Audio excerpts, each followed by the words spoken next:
Hai guys, welcome back. So hari ni aku nak boxing sebuah lagi kotak warna kuning, iaitu smartphone realme. Macam biasalah trademark dia kotak warna kuning.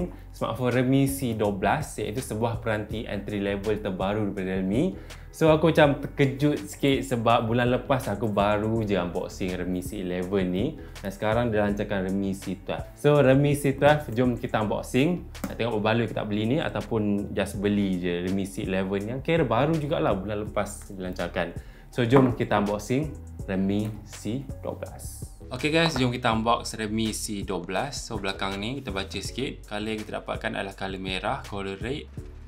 Dan dalam ni kita dapat dokumen-dokumen dan juga SIM card ejector tool. Tak ada case yang dapat.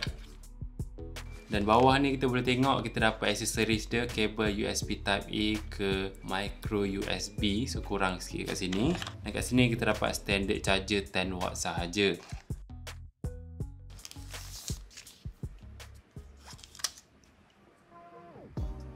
Okay, jom kita cakap tentang design dia dulu. So design belakang ni kita nampak macam ada potongan geometri sikit dan berbeza dengan realme C11.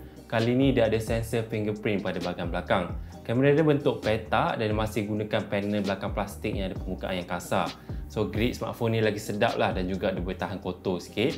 Tapi mungkin design dia nampak tak premium sangat, tapi bagi aku cukup cantik dan praktikal lah untuk phone kelas permulaan ni. Next, kita nak cakap tentang skrin smartphone ni pula. Realme C12 gunakan skrin 6.5 inci HD+ dengan notch yang dipanggil mini drop pada bahagian tengah ni, sama seperti realme C11 yang lepas. Kualiti skrin dia sederhana je dan details pada skrin dia kurang sikit, tapi color dan brightness dia dah cukup baik lah untuk penggunaan harian korang. Nak guna bawah matahari pun ok lah, not bad, masih lagi boleh guna.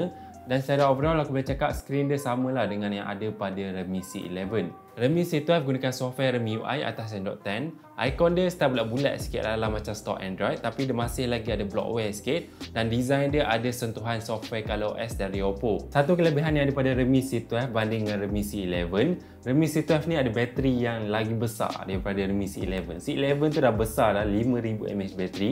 Kali ni dia up 1000 lagi jadi 6000 mAh bateri, besar gila. Dan disebabkan dia lagi besar, maksudnya dia lagi berat dan lagi tebal lah smartphone tu, nampak? Tebal dan lebih berat. Berat dia sekarang dah 209 gram, lebih 13 gram daripada realme C11 yang lama.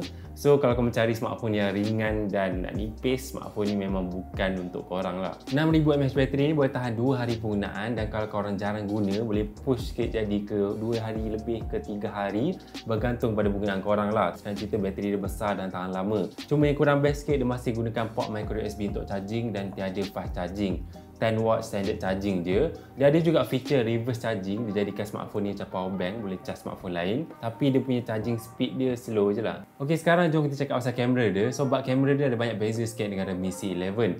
Realme C11 ada 2 kamera saja pada bahagian belakang, dan realme C12 ni dia dah ada 3 kamera. Realme C12 gunakan kamera utama 13MP, kamera hitam putih 2MP dan kamera makro 2MP. Pada bahagian depan pula, dia gunakan kamera selfie 5MP f2.0. Kamera C12 ni ada mode nightscape untuk gambar malam yang lagi cun. Dan untuk video pula, dia mampu rekod 1080p 30 frame sahaja.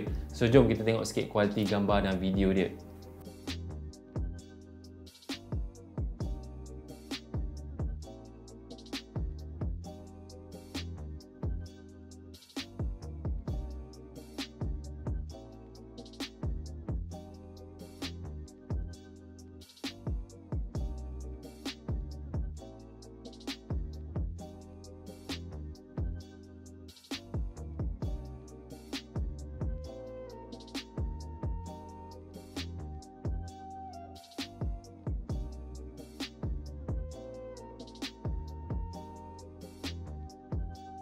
Ok, korang mesti nak tahu kan performance smartphone ni padu ke tak? So dia masih lagi gunakan chipset yang sama yang ada pada realme C11, iaitu MediaTek Helio G35. Performance dia biasa saja. Untuk gaming PUBG Mobile dia boleh tak setting rendah je. Dan secara overall aku boleh cakap smartphone ni sesuai untuk kegunaan yang ringan. Kegunaan macam media sosial, WhatsApp ke message tu memang cukup ok. Tapi untuk heavy user yang selalu multitasking tu memang tak sesuai lah beli smartphone ni. Yang lain sikit dari realme C11, kali ni RAM dia dah naik sikit jadi 3GB. So lebih lancar sikit lah bila guna phone ni. Storage smartphone ni adalah 32GB, tapi jangan risau, kalau kau nak storage yang lebih besar, korang boleh tambah menggunakan micro SD card. Dan kalau kita tengok bawah smartphone ni, dia masih kekalkan earphone jack 3.5mm, guna port micro USB dan ada satu speaker kat bawah ni. So jom kita dengar sikit kualiti audio dia, tengok sedap ke tak. So kita buka lagu.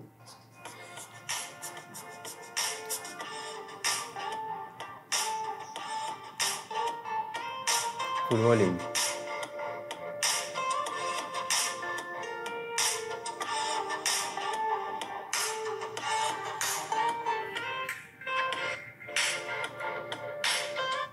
So overall bunyi dia aku rasa puas hati lah dengan apa yang korang bayar, entry level smartphone. Bunyi dia not bad, sedap juga. Bila full volume dia tak pecah sangat, boleh kata dia kawal audio dengan baik. So bunyi dia not bad lah. Dan lagi satu aku nak testing dia punya fingerprint sensor dia, aku dah setting tadi.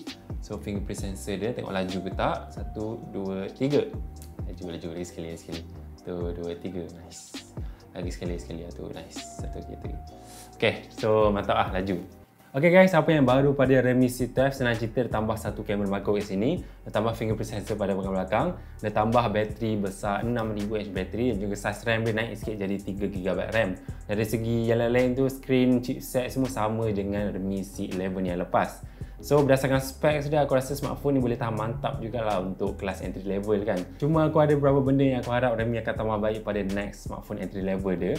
First kali micro USB ni macam agak lama, patut tukar ke USB Type-C ke yang lebih relevan pada 2020 ni kan. Dan juga tambahlah fast charging sikit sebab bateri dia makin besar, 5000, 6000, mungkin akan datang 7000 ke apa. Tapi dia masih gunakan standard charging 10W. So charging full charge macam agak lama lah, 3 jam lebih tu baru full charge. So bagi sikit lah 18W charging ke 20W charging ke untuk laju sikit charging tu kan. So tu je video untuk kali ni. Harga dia belum lagi official buat sekarang aku rekod ni. Dan aku jangkakan dengan specs dia mungkin harga dia 479 ataupun 499 macam tu lah. So itu je video untuk kali ni. Jangan lupa tekan like dan subscribe to channel Tak NBM untuk konten yang best lagi. Dan juga follow kita orang dekat Facebook, YouTube dah subscribe tadi, Facebook, Instagram, Twitter untuk konten-konten tag terkini. Okay? So jumpa lagi pada video yang akan datang. Bye bye.